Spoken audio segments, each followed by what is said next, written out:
자, 우리가 성탄절을 앞두고 성탄절에 이제 영상을 우리가 보셨어요. 근데 성탄절 여러분 다가오는데 여러분들 어떤 마음의 생각을 가지고 계십니까? 해마다 오는 그 성탄절, 우리 어른들도 우리 그리스도인들조차도 이 성탄절의 주역인 예수님을 잊어버리고 세상에 돌아가는 이 흥청흥청하는 세상의 분위기에 휩쓸려서 그렇게 지낼지도 모르겠어요. 여러분 성탄절에 다 우리 성탄절 예배하러 이제 여러분 오시겠지만 제가 미리 제가 말씀드립니다. 우리는 성탄절은 그 주인공은 예수님이지 않습니까? 그 예수님 앞에 우리가 마음 다해서 경배하는 것이죠. 예수님 오심을 기뻐하고 그분이 안 오셨으면 어떻게 우리가 됐겠어요? 감사하는 그런 예배가 이제 우리 성탄절 예배가 기다리고 있습니다. 오늘은 오늘 동지이지 않습니까? 1년 중에 가장 밤이 길다고 하는 이 동지예요. 팥죽을 먹는데 여러분 팥죽을 드셨는지 모르겠어요. 저는 아직 팥죽을 못 먹었거든요. 옛날에 그 팥죽 먹는 날 굉장히 기다렸는데 오늘은 이제 그날 같아요. 가장 1년 중에 밤이 긴 날, 동지 날이죠. 오늘 제가 이 말씀의 제목을 내 인생의 버킷리스트 이렇게 이제 정했어요. 요즘 그 서점에 가면 버킷리스트라는 책들이 굉장히 많아요. 주로 이제 여행에 관련된 이제 그런 책들이에요. 사람들은 이제 내가 죽기 전에 하고 싶은 일들, 요걸 적어 놓은 게 버킷리스트라 이제 이렇게 얘기를 하거든요. 이 버킷리스트라는 말에는 많이 들었을 거예요. 그래서 이게 이렇게 유명해진 이유가 버킷리스트라는 영화가 있었어요. 그 영화 때문에 사람들에게 이제 굉장히 많이 확산이 됐죠. 근데 이 버킷리스트라는 원래의 그 유래를 그 이야기를 들어보면 굉장히 슬픈 이야기에서 시작이 돼요. 이 중세 유럽 그 시절에 이 죄인을 사형을 할 때 올가미를 이렇게 메고 그 밑에다가 이렇게 물통, 버킷, 이렇게 우리나라 말로 하면 양동이 박혔어요. 양동이 위에 사람 올라서서 올가미를 이렇게 목에 이렇게 건다는 거예요. 그리고는 양동이를 발로 푹 차버리면 이 사람이 교수형에 이제 달려서 달롱달롱 매달리게 된다는 너무 슬픈 이야기잖아요. 그래서 이게 원래 이 영어에서 보니까 kick the bucket, 발로 그냥 차버린다 이런 뜻이에요.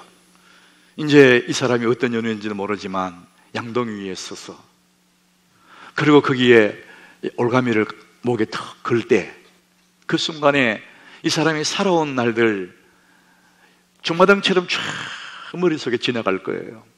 그리고는 눈물을 쫙 흘릴 겁니다. 내 인생 잘못 살았구나. 그러지 말아야 되는데 잘못 살아온 인생에 대해서 뜨거운 눈물을 흘리면서 후회하면서 이제 마지막을 보낼 거다. 우리 생각이 들잖아요. 여러분 사람은 마지막이 됩니다. 후회하는데 그 후회는 두 가지가 있대요. 내가 하지 말아야 할 일을 했던 것, 잘못한 일들, 그것 때문에 후회를 하는 거예요. 인생을 잘못 살았으니까. 또 하나의 후회는 내가 해야 될 일을 못한 것, 당연히 해야 되는데 못한 그 일 때문에 후회를 한다는 거예요. 사람들은 단기적으로는 잘못했던 일들 때문에 후회하지만 중장기적으로 보면은 마지막 끝에서 보면은 내가 해야 될 일을 못한 것, 못한 일에 대한 후회가 더 크다는 거예요. 그래서 이 마지막 사람이 세상을 떠나갈 때 그때의 사람들의 마음 심리를 연구해낸 책에 보면요, 모두가 다 후회를 하는데 어떤 후회하느냐 하면은 잘못해왔던 일들 후회보다도 못한 일에 대한 후회가 훨씬 더 많다는 거예요. 내가 살아오면서 좀 더 열심히 인생을 살아서 돈을 좀 더 많이 벌어놨어야 되는데 그걸 못 벌어서 이런 후회는 안 한다는 겁니다. 그건 아무 의미가 없기 때문에 땅을 좀 못 사놨고 집을 좀 못 사놨구나, 자식들 유산을 많이 못 줬네, 이런 후회는 아무도 안 한다는 겁니다. 다 공부를 열심히 해서 대학 가서 내가 학위를 받고 그거 못했다는 그런 후회도 없대요. 그럼 무슨 후회하느냐? 사랑해야 될 사람을 사랑해주지 못한 것, 그것이 그렇게 가슴이 아프다는 거예요. 아내의 손을 잡고 여보 정말 고마워요, 당신 때문에 내가 있어요, 이런 따뜻한 말 한마디 못해준 거, 그게 너무 마음이 아프다는 거예요. 부모님에게 정말 부모님의 마음을 한번 따뜻하게 해주지 못한, 자식으로서의 도리 못한 그것 때문에 너무 가슴이 미어진다는 거예요. 남편의 손을 잡고 여보 당신 어깨 처진 거 보니까 너무 마음이 아파요. 우리 가족들 때문에 너무 고생하셨어요. 아내로서 이런 사랑해야 될 사람을 사랑해주지 못한 것, 그것이 못내 후회가 되어서 그렇게 뜨거운 눈물을 흘리면서 마지막에 떠난다는 거예요.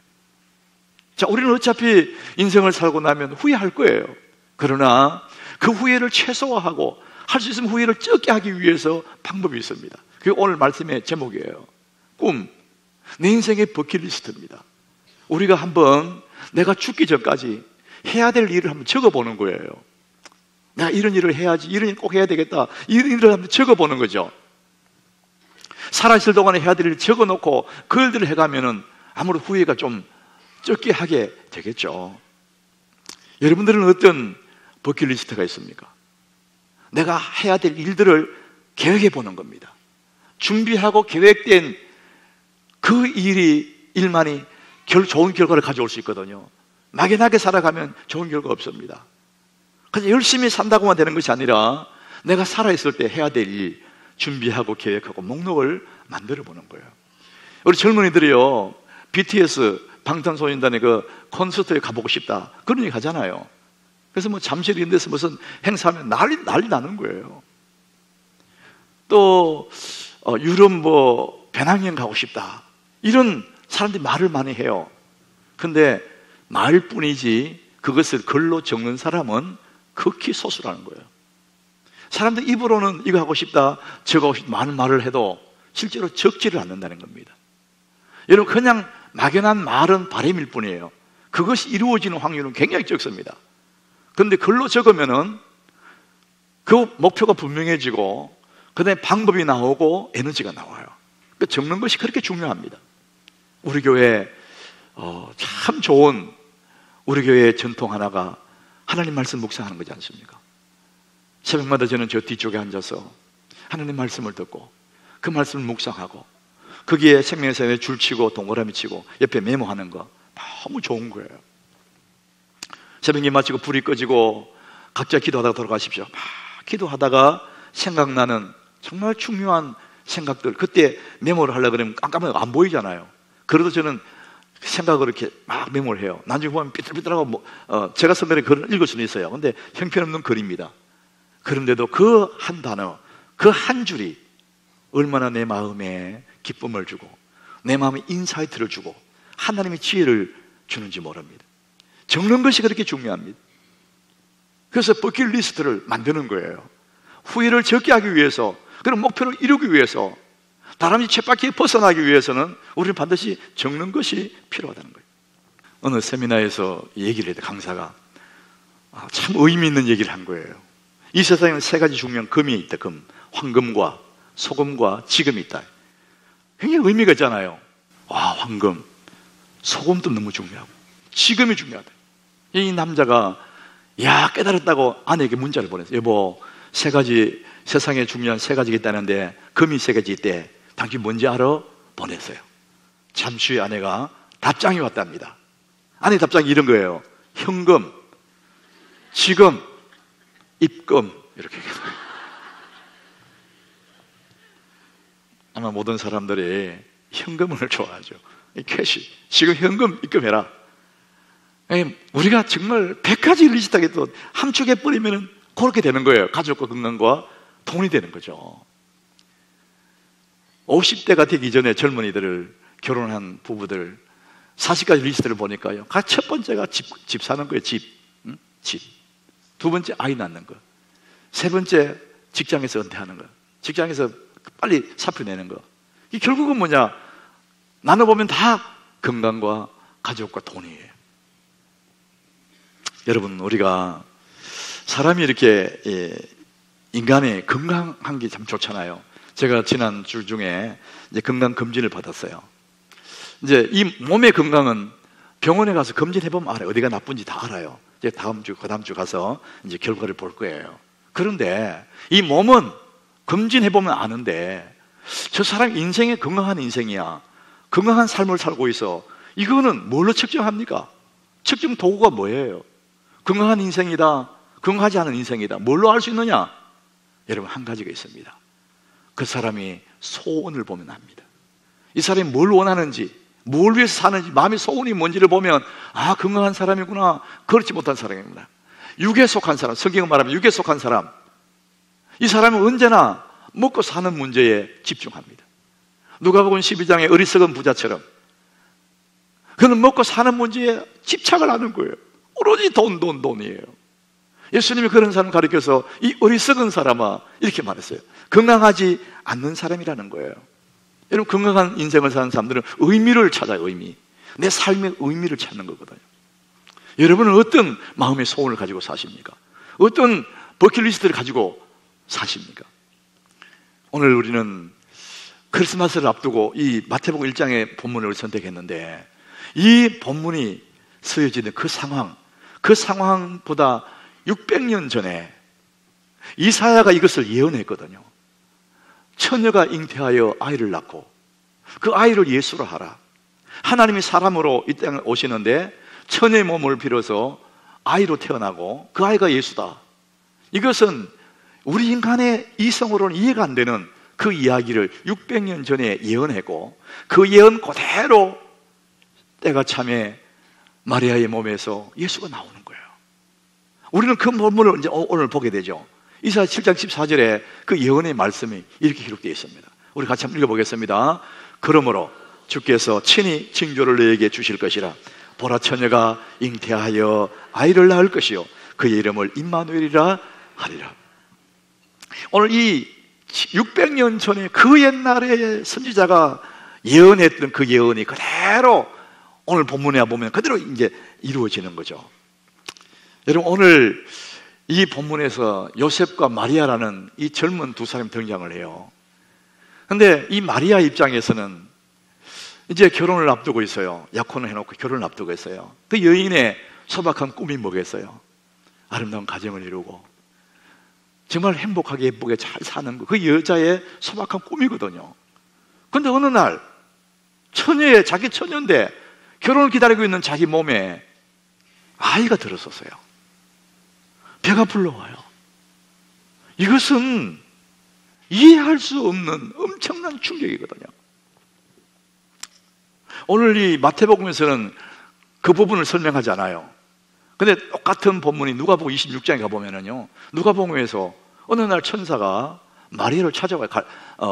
나사렛에 살고 있는 마리아를 찾아와요. 그리고 마리아에게 그 천사가 말을 해요. 누가복음 1장 31절에 이렇게 말을 합니다. 우리 같이 읽어보겠습니다. 보라, 내가 잉태하여 아들을 낳으리니 그 이름을 예수라 하라. 아니, 천사가 와서 마리아에게, 처녀 마리아에게, 결혼날짜 기다리는 마리아에게, 보라, 네가 잉태하여 아들을 낳는다. 그 이름을 예수라 하라. 이렇게 말하는 거예요. 마리아는 청천벽력 같은 믿을 수 없는 일들이 내 앞에 지금 다가오고 있는 거예요. 자, 그래서 34절에 가면 마리아가 그 말에 대한 자기의 의견을 얘기해요. 마리아가 천사에게 말합니다. 나는 남자를 알지 못합니다. 그런데 어떻게 이런 일이 있을 수 있습니까? 우리 상식에도 맞지 않는 얘기라는 거죠. 처녀가 혼자 어떻게 아이를 낳느냐 이거죠. 난 남자를 알지 못합니다. 가까이 한 적이 없습니다. 그런데 어떻게 그런 일이 있을 수 있겠습니까? 상식에 벗어나는 겁니다. 이런 얘기고요. 또 하나는 어찌 이런 일이 내게 있을 수 있습니까? 나는 상식에 어긋나는 일이라고 생각하지만, 그러나 그런 일이 상식에 어긋나는 일이 있다 할지라도 내게 그런 일이 있으면 안 됩니다는 거예요. 어떻게 결혼을 기다리는 이 처녀의 몸에 아이가 이렇게 됩니까? 안 됩니다. 그런 쪽이에요. 왜냐하면 마리아는 그 당시에 처녀가 아이를 가졌다. 이거는요, 동네 사람들에게 돌에 맞아 죽을 그런 부정한 여인이 되는 거예요. 이게 마리아의 상황이에요. 요셉도 입장에서도 너무 당황스러운 거죠. 오늘 본문 18절에 요셉의 심정을 우리가 읽을 수 있는데요, 예수 그리스도의 나심은 이러하니라. 그러니까 예수님이 탄생할 그때의 배경을 설명하는 겁니다. 그의 어머니 마리아가 요셉과 약혼하고 동거하기 전에, 아직도 결혼해서 살림을 차리기 전이에요. 함께 살기 전입니다. 그런데 성령으로 잉태된 것이 나타났더니 자기의 약혼자 그 아름다운 처녀 마리아의 몸에 임신했다는 것을 알게 됐다는 거예요. 나타났다, 알았다는 거예요. 여러분, 그때에 이 요셉의 심정은 얼마나 복잡해지겠어요. 막 분노가 일어나기도 하고 별 상상이 다 들기도 하고 어떻게 저럴 수가 있냐 이거죠. 그렇지만 19절에 보니까요, 이 상황을 요셉은 가만히 끊고자 했대요. 요셉은 의로운 사람이래요. 굉장한 신사라는 거죠. 그래서 그것을 드러내지 않고 조용히 끝내. 그럼 너대로 잘 살아라, 난 나대로 살지 뭐, 이렇게 끝내려고 마음먹었다는 거예요. 그리고 20절에 보니까 집에 가서 들어누워서 가만히 생각해. 이 일을 생각할 때에, 성경은 이 일을 생각할 때에 이렇게 했잖아요. 이해가 안 되는, 너무 머리 아프고 복잡한, 아무리 생각해도 이해가 안 되는 거예요. 그래서 이리 누웠다가 저리 누웠다가 밤새 고민하다가 잠이 들었어요. 그 잠이 들었을 때에 주의 사자가 꿈속에 나타나서 얘기하는 거예요. 다윗 자손, 그건 네가 생각하는 그런 게 아니라는 거예요. 그것은 성령으로 잉태된 것이다, 이렇게 설명을 하죠. 그렇다 할지라도 요셉 입장에서는 이해가 될 수가 없는 거죠. 청천벽력 같은 이야기예요.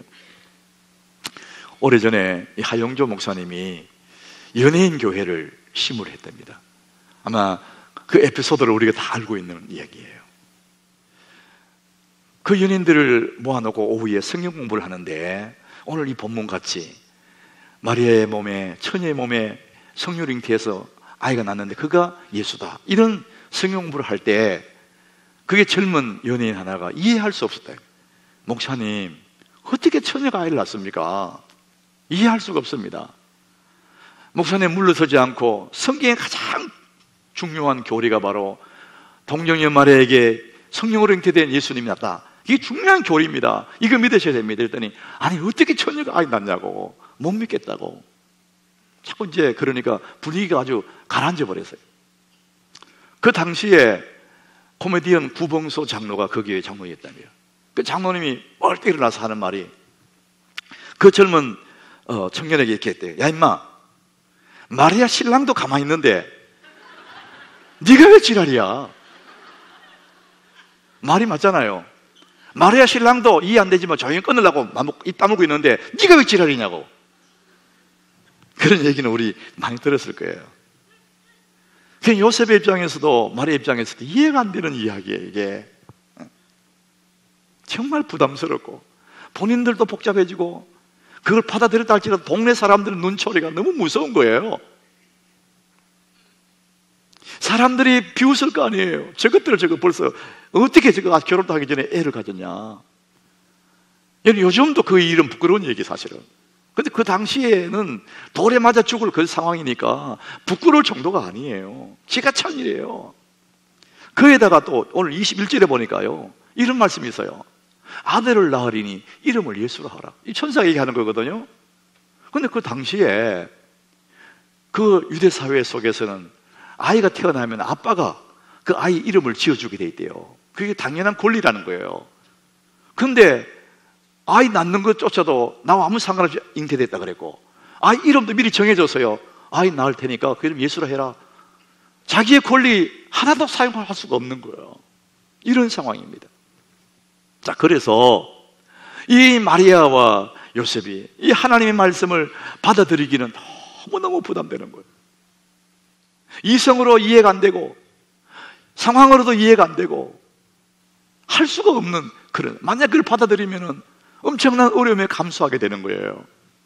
자, 여러분, 이럴 때 우리가 필요한 게 있습니다.